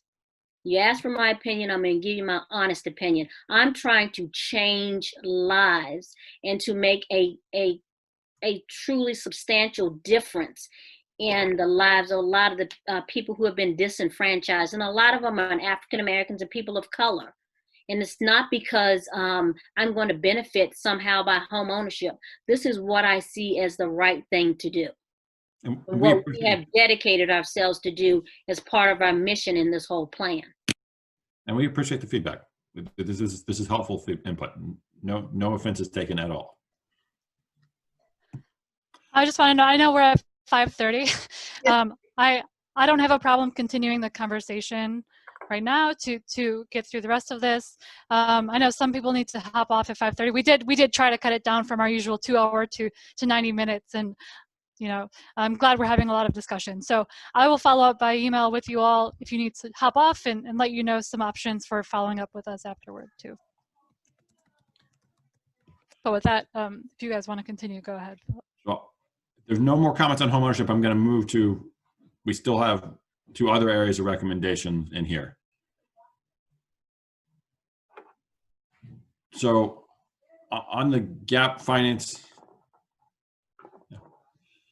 on rental housing affordability and production tools, and Sunshine got to some of these, mentioned some of these at the start. These are the primary tools to either create or preserve affordable rental housing. And so that's gap financing for low-income housing tax credit. And we've talked about this before, but I'm going to still give the 101 version. Low-income housing tax credit is how most 95% of affordable rental housing in America is produced. It is money that comes down from the federal government and is distributed by the state government through a housing finance agency. Charlottesville, it covers a large portion of the cost of developed housing, but not all of it. Charlottesville, by putting up a loan or a grant to cover the gap between what LIHTC covers and what's remaining, is able to actually get more tax credit. And this is the most efficient way to increase the production of affordable rental housing in Charlottesville and the region. And so we think it's really important that Charlottesville invest in this space and make a what we're recommending is low interest loans and grants and try to maximize tax credit production in Charlottesville. This is a real issue where the ability to make investments and coordinate on the urban ring and with the county are going to be important, because there's a lot, when you expand the footprint of developable land, there's a lot more opportunities for sites that are good candidates for tax credit development when you also include the urban ring. So that's what that recommendation is. Public housing redevelopment, we've discussed in some degree before, but I'm going to talk about this more. This is really about Charlottesville partnering with, as it has been partnering with, the Redevelopment and Housing Authority to modernize all of the public housing and preserve all of the existing public housing. The next recommendation is about a preservation fund. A preservation fund is a pool of public funding, although it can be public, philanthropic, and other funding. And if folks are interested in more creative structures, this is one of the more creative structures we have in here. We put a series of case studies in about it. But a preservation fund really buys a property and takes out the ownership, the equity funding that comes in from an owner that is the primary profit motive. So when someone buys an apartment building, they get a loan for most of it, but then they put in some of their own money, and that money they put in their own, they want, you know, the owner wants the profit out of it. We take that ownership stake out so that really buy up apartment building that's currently affordable and it remains affordable. Rents only go up as it's necessary to maintain the property. So, you know, replace the roof, improve the boilers. Rents might change over time somewhat, but it's not about generating a profit for an owner. It's about maintaining and sustaining the property. And this prevents rents from escalating quickly due to gentrification and allows existing affordable housing in Charlottesville to be preserved, and frankly, the residents to have a greater say in what's happening to those properties. This can be used primarily, this is used for multifamily, but can certainly be used for single family as well. But the idea is you use a relatively small amount of public money and it leverages a lot of private investment. And we lay out a couple examples in the plan. The last tool we talk about here is the land bank. This is a legal authority. It could be a separate legal entity, or it could be an authority vested inside an existing entity, but it's the authority to really hold land for the development of affordable housing and not have to pay taxes on that land. So you could use this to assemble a series of parcels that you're going to develop into home ownership. You might even set up a model where the land bank continues to own the land, and that way there's the cost of ownership for those, but the household owns the building, so there's not property taxes on the land, so the cost is lower. There's a number of different structures, ways to, but this is really about making sure that This is the legal authority that the state of Virginia allows that Charlottesville doesn't currently have. And it's about finding the right home for this authority and starting to use it to help the development and preservation of affordable housing. I went through those quickly, and I'm sure that there's comments. I think we have that here in Charlottesville, the land bank. With Bill Edgerton started that. We have a couple of land banks through the state, I think. I could be mistaken. I would be happy to take a recommendation off. Should I? Susan, I think you're referring to the land trust, Land trust. which is different. It's different than the land bank. But aren't they banking it for affordable housing? They're different. They're a different entity and structure. So Philip, you can explain. I have to hop. There is a lot of similarities. A lot of similarities. A lot of similarities, but they are different. But you do have a land trust, and I did know about that, so that makes me feel better that we didn't really miss it. I'm getting another one too. So, you know, I think people like land trusts here. We will insert. We have a little slide that explains the differences between a land trust and a land bank, and we will include that in the plan. Both are important, but they're slightly like the land bank is really more. Yeah, there's a couple of different ways. Somebody just put up. I think Lyle's actually just put up a link on this, but the land bank is really more about assembling. Yeah, I'll let it go. Other comments? All right, I'm going to talk about the last set of subsidy tools then, which are so we talked about actually creating rental housing, but there's also just supporting households. I think there's a couple. Oh, okay. I missed questions. All right. I'll come back to those questions. I'm going to describe these. Let me go. Are there questions in the box? Someone's saying that I missed questions. I apologize. Oh, there's some questions from other attendees in the box, but I think we'll hold those until the end of the meeting, and then we can address those. Yeah. This is about rental assistance, helping renters, not through development of housing, but actually basically helping them cover their rent. And the first is the tenant-based voucher program, which Charlottesville stood up. This is a locally funded voucher program in addition to the public housing voucher program, and helps tenants cover the difference between what they can afford to pay, which is 30% of their income, and the cost of rent. This is really to help your lowest income households who frankly don't earn enough income, aren't able to afford rental housing, and help close the difference there. So it both is a tool to help prevent homelessness, but also just help households that are struggling financially. Then there's the emergency rental assistance. This is about households who are in crisis. So we saw expansion of these, and there was a mention of this earlier related to COVID. A lot of households lost their job. About 20% of the population in our country, frankly, or workforce in our country, lost their job at some point through COVID. This is about helping households who experience an emergency. That might be a medical emergency, that might be a job loss emergency, but some kind of emergency that disrupts their income and puts them at risk of eviction. This is about providing funding for them to stabilize and remain in their home and avoid eviction. So covering a few months rent so that they can get to a place where they're financially stable again. And we don't have to go through the trauma and pain of eviction, which is terrible for everyone involved. So the recommendation here is really about making this a permanent program and expanding it in scale. Charlottesville is doing some work in this space, and it got expanded some through the county as a result of COVID, but this is about making sure there's a larger, more robust program, because while the nation experienced a crisis right here, low-income households experience crises, economic crises all the time, and it tends to get overlooked because it doesn't impact everyone else's life, and people are just simply not aware, and we're maybe is a inaccurate belief that somehow their personal failure that led to that situation as opposed to systemic conditions. No comments on these? Great. Let's talk about tenants' rights. So state of Virginia isn't necessarily the biggest fan of tenants' rights, although that is shifting somewhat. So we have 4 recommendations here, which you all have seen before. 2 of them are actions City of Charlottesville can take right now. 2 of them are actions that are about pushing the state and making sure we're pushing for a different balance for tenants' rights over the long term. The first is any project any housing development receiving funding from the city can put requirements on about tenants' rights. So Joy actually made a comment about this early in the process about any rental public housing redevelopment where the public housing didn't stay traditional public housing. She wanted to make sure, one, she didn't like it.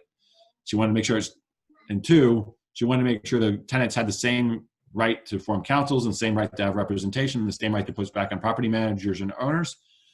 And so what we're recommending here is a set of, just cause evictions, tenants' rights to organize, but a set of rights that any property, tax credit or otherwise, that gets public funding has strong tenants' rights. It doesn't seem like a radical concept.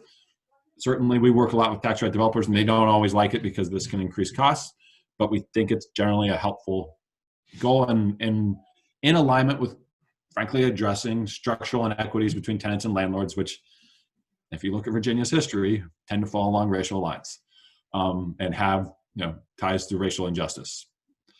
Right to counsel. This is about making sure that even if there are limited legal rights in Charlottesville, making sure that every tenant has the right to exercise those and be represented in court. It's tough to exercise your rights if you don't know what they are and you do not have representation. There are many studies that show, and we include a couple examples in the plan, that show tenants that have representation do better. They tend to be able to stay in their homes more often. They tend to be able to move to better housing afterwards. They tend to have a better transition if there is eviction. They tend to avoid eviction more often. So this is about funding support. We also flagged this, and I think we can flag it more clearly, is like, if there was going to be a partnership with UVA, this seems like one there could be a partnership with UVA on, given that there is a law school at UVA, and there's certainly some lawyers associated with the university. Just cause eviction is about changing legislation so that the reasons you can evict, the notice you give for it when you want to evict someone, and the reasons you can evict someone narrow. So it takes longer, you have to give a longer notice, and you cannot just evict someone because you want to. That's going to require legislative change at the state level. Rent regulation or rent control is about setting limits about the rate rents could grow. This is not legal in the state of Virginia, so this is about making a recommendation to make it legal. I went through this very quickly. I know we are well over time, and I appreciate everyone who stuck with us. Questions or comments, feedback on those? Just a question on the first one, development receiving city assistance. Pretty high value for money there, yes?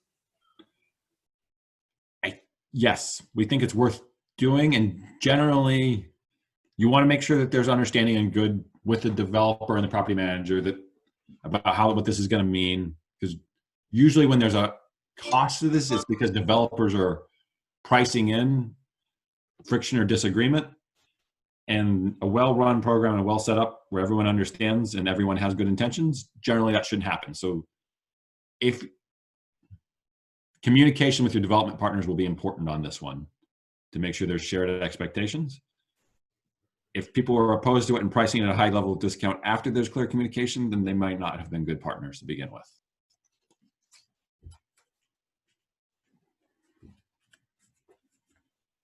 Wait, can I ask something? I know you're tight on time, but I still want to ask. Would this be the appropriate point to ask if we're talking about renters' rights? Some of these renters would be utilizing the family choice voucher, correct? Are we thinking in that realm? Yes, absolutely. So I think if they are using that and there is an opportunity for that family to think about home ownership, if this would be a point where we could also add the family who has a voucher or whatever circumstance could also have the first right of refusal. If the landlord says, hey, I'm going to take this out of rental and I'm going to put this on the market, are you interested in it? Could that be written into that? A landlord who is taking funds? So tenant opportunity to purchase. Yes. We do talk about that as part of developments receiving assistance. Yes. Yes, we will.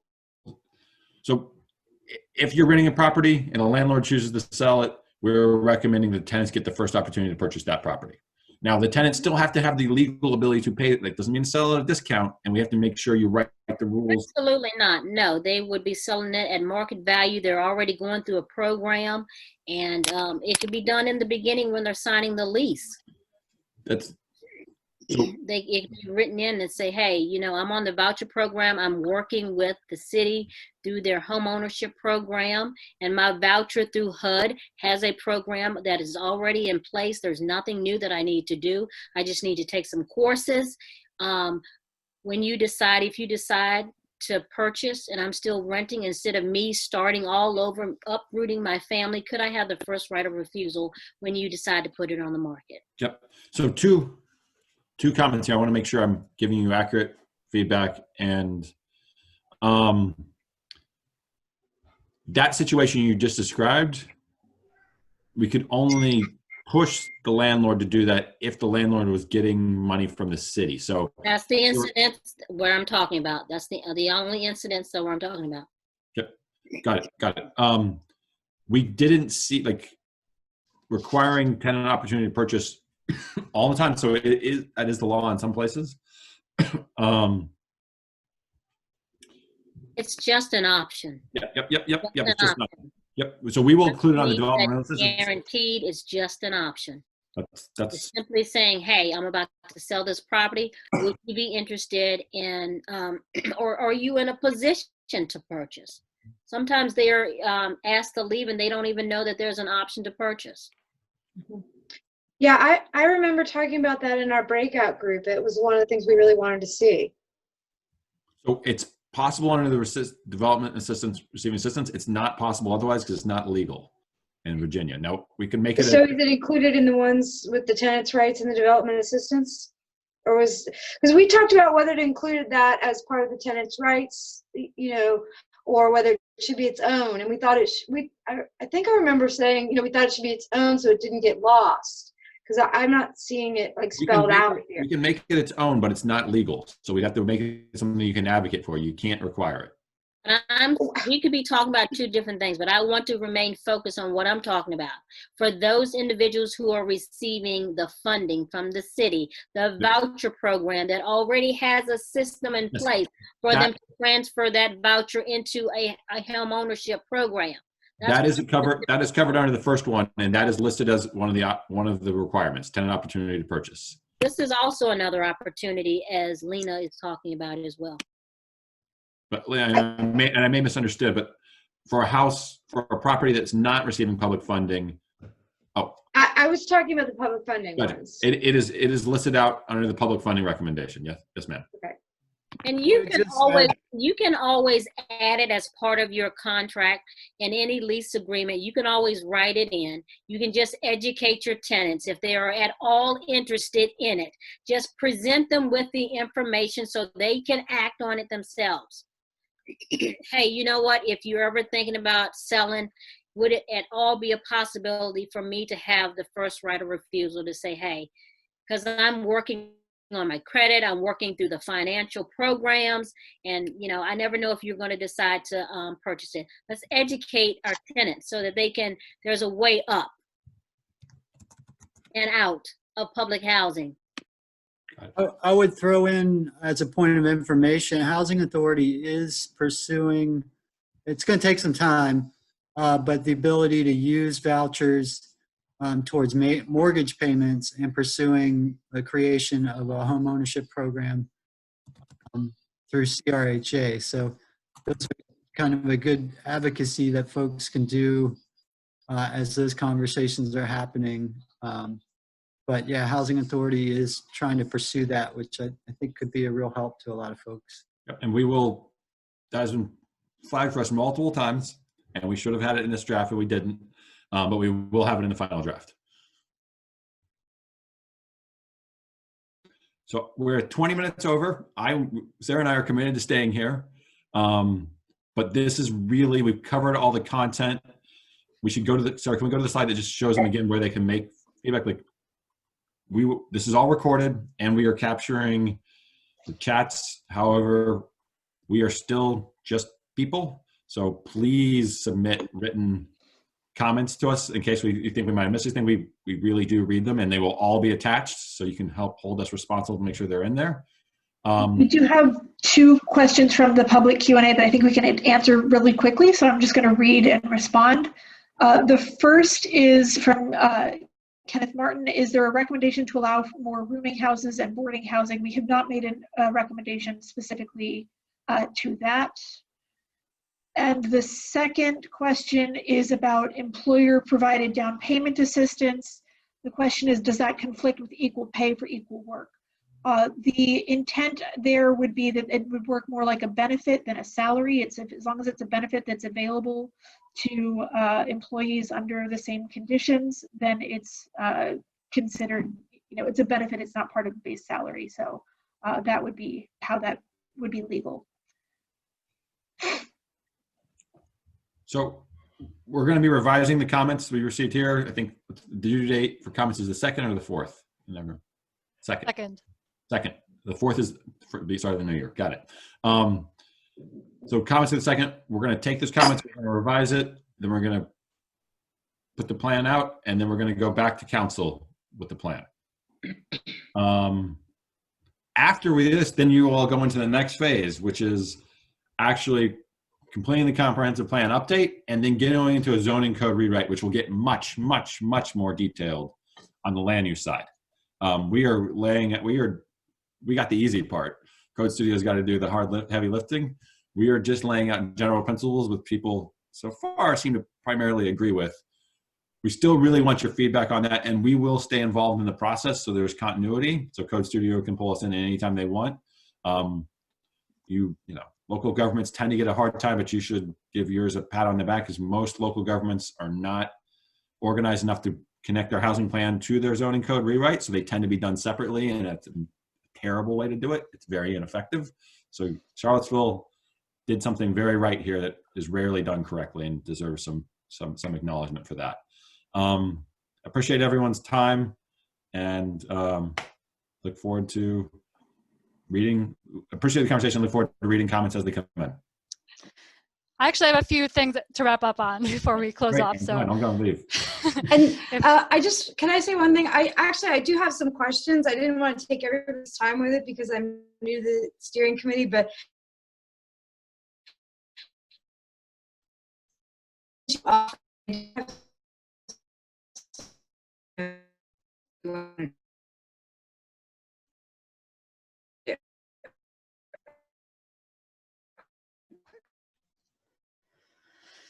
got these updates to the comprehensive plan that are also out now for review, and we're not going to go through them tonight. As you could see, it would have been really hard to fit all of this into one meeting.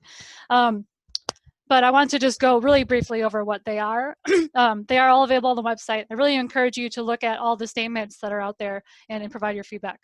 But in general, we've got these two types of revisions out. The guiding principles, which are overarching priorities for the entire comprehensive plan. And that's, as you may recall, sort of an evolution of the community values that are in the plan right now. And then we've got vision statements, which are priorities for each of the topic-specific chapters in the plan. So housing, transportation, etc. So we're really trying to get input on these sort of high-level, community input-driven priority statements before we move on to, as Philip was talking about, that next stage of really getting into the goals and actions in the plan. So I just want to show this quickly. So these things we're working on are describing the outcome that the community is working toward. We've been using this graphic to sort of illustrate this. We're sort of building this bridge toward the future here, the future being this ledge on the right. The guiding principles are sort of the pencil. They're sort of guiding how we're drawing the bridge. And the bridge itself is really, going to be those actions that we come up with in the end. But what we're working toward is these vision statements. And so, if you have a time to take a look at the comprehensive plan statements, just know that the next step will be getting more specific at how do we implement these things? What do the actions need to look like? But for now, we're trying to look at endpoint. Oops, sorry, I'm trying to go next. So just wanted to show a couple of things. So when we talk about those vision statements, they're for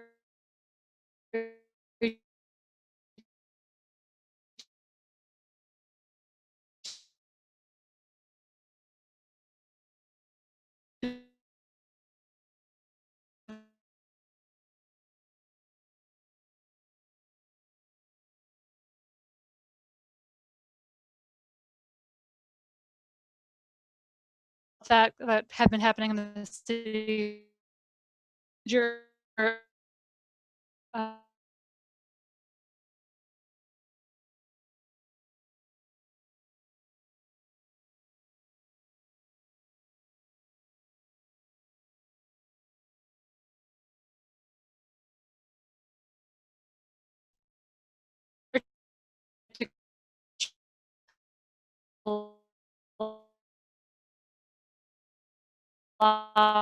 to bring out others, but the really important meat of these is those vision statements, which again, we're not going to talk through tonight, but which are all available online. And importantly, they were really influenced by that discussion that we had at one of our meetings, going through each of those topics to get your feedback. So in addition to the community engagement, your feedback was really important in developing those. We also got those draft guiding principles. And as I said, these are statements that will apply to the entire comprehensive plan. And the goal here is to have statements, sort of topics that are covered that are cross-cutting. They can touch on each of the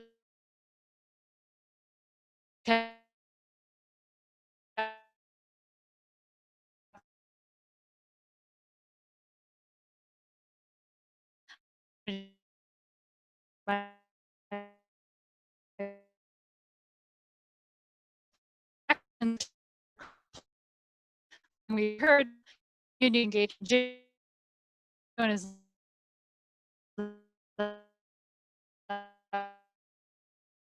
there's even more to review.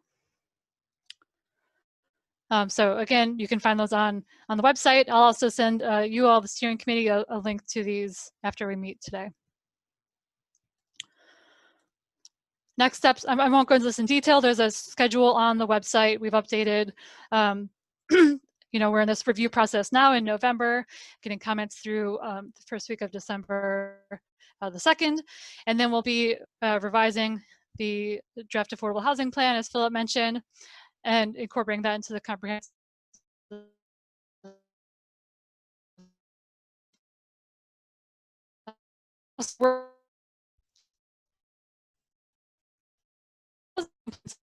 spring plan, and hopefully have it to a place where we can seek their endorsement. On the comprehensive plan side of things, we'll be working through December to update these vision statements and the guiding principles to reflect the input we get. And then we'll be moving forward in January to start thinking about, again, those goals and actions as well. And that includes the future land use map, you know, looking at potential changes in that area. Working toward hopefully a sort of another community input period or review of those materials as we get to maybe February. So this is an ambitious schedule, is what we've been making sure people are aware of. I'm sure it looks like it from your end. So we do plan to, once we finalize the community engagement process in December, we'll be meeting with the Planning Commission to go through what we've sort of heard at a high level, what we think we might need to be adjusting, and talking about the schedule to make sure that we're on a realistic path forward.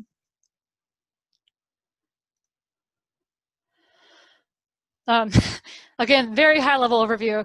I want to note, if you have had a chance to look already at those comprehensive plan statements, I think probably best to not get into a lot of detail about wording tonight, but I would invite you to either send me a note. I'm happy to set up a time to chat with you, or we do have a virtual office hours session tomorrow.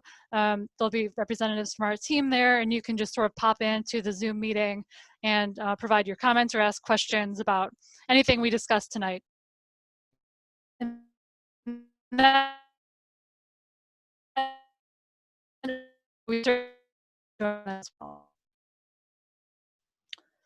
been some chat popping up. I haven't had a chance to look at that. Let's see here.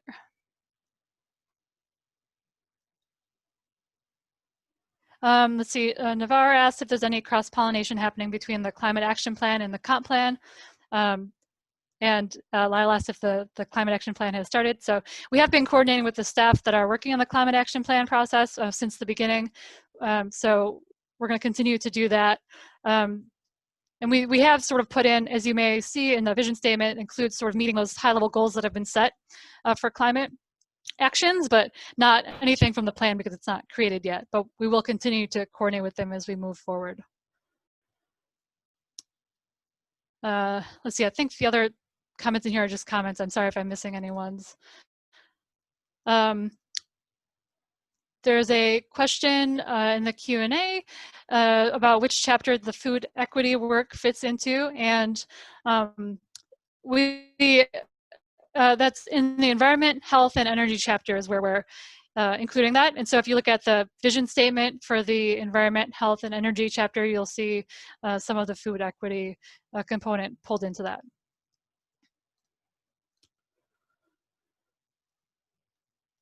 Let's see, that all being said, I know there's other meetings going on. We ran over, but thank you again for this really great discussion.